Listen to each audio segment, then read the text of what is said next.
Carroll. Welcome back to Personally Branded. It's good to be with you. What I want to talk about this week is the concept of life cycles. It's something that I believe we all need to get our heads around because it applies as much to us as individuals as it does to products, services, companies, etc.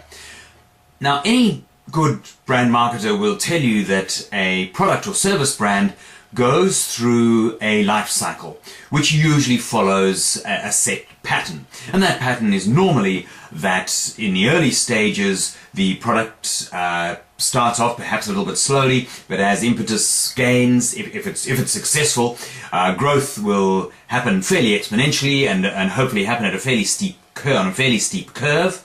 The product, after X period of time, perhaps several years, may start to plateau off, and sales will tend to level at a particular point. Then, if nothing is done, that product or service sales volume will start to decline, and ultimately, again, if nothing is done, the product or service will effectively die and no longer exist. Now, the good brand marketer will be looking at that and will be attempting to change that life cycle pattern to keep the brand going, to stop that plateau from happening and peaking the product up again in terms of its sales volumes, or if it's starting to decline, to reverse its fortunes and pick them up again. They then basically reinvent the brand in some way. But what they will also be doing right the way through that process is they will be continually tweaking the brand to keep it relevant.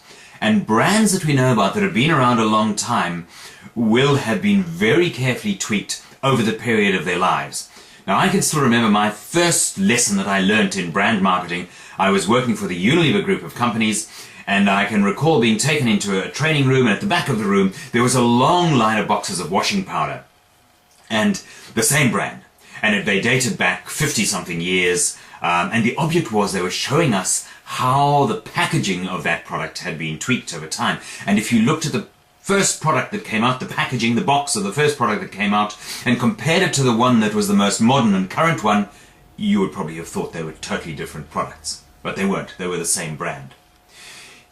Yet, if you looked from packaging to packaging, and the packaging changed maybe once every couple of years, if you looked from package to package, the changes were very subtle, to the point where in many cases, as a general consumer, you probably wouldn't even really notice that there'd been a change to the packaging. That's good marketing. That means that what you're doing is you're making subtle adjustments to the product as you go along so that it keeps up with modern trends, it stays fresh, consumers still see some sort of modern contemporary value in it and continue to buy it. Now, we're no different as individuals because we're the same. You get a job, for example, and you get employed for a certain level of skills and knowledge and your ability and talents that you can deliver and the value that you can deliver to that job at that point in time. But if over time you don't maintain and tweak your personal brand, the value that you can give, update your credentials, for example, update your knowledge, update your abilities, if you don't do that, ultimately, you are going to become of less value to the organization, less value in your role. You may get overlooked for promotions because someone perhaps younger than you, who has more current and contemporary knowledge, will be promoted ahead of you.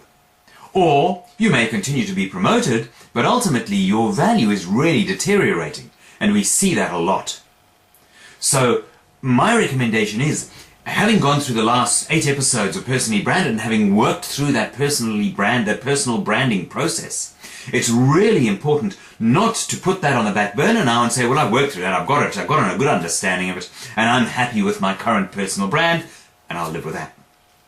Because if you do, like any brand that is a product or service, you will ultimately plateau off in terms of your value level, what you can supply to other people, and you will go into decline.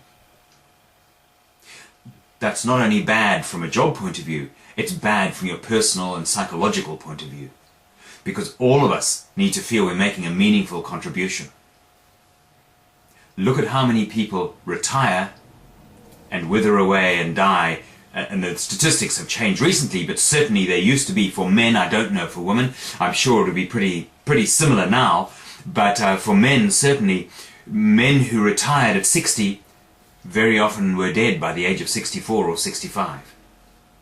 And I believe, I don't have research to show this, and I'd be really interested if someone does, but I would believe that that's because they have lost their real meaning for living, which came from their job, which they'd done 5 days a week, 8 or whatever hours per day for 40-something years. And suddenly that's not there. So it's really important from a personal point of view that you tweak your personal brand over time. Keep updating it, keep refreshing it, keep looking back at what it's about. What are you about? What gives you meaning? How can you upgrade your own skills and your own abilities and your own knowledge and understanding in order to be able to continue to provide good value to those around you, both at work and outside that? If you can do that, and if you can keep a freshness in your own personal brand, you're going to be a very happy person for a long time. Worth working on.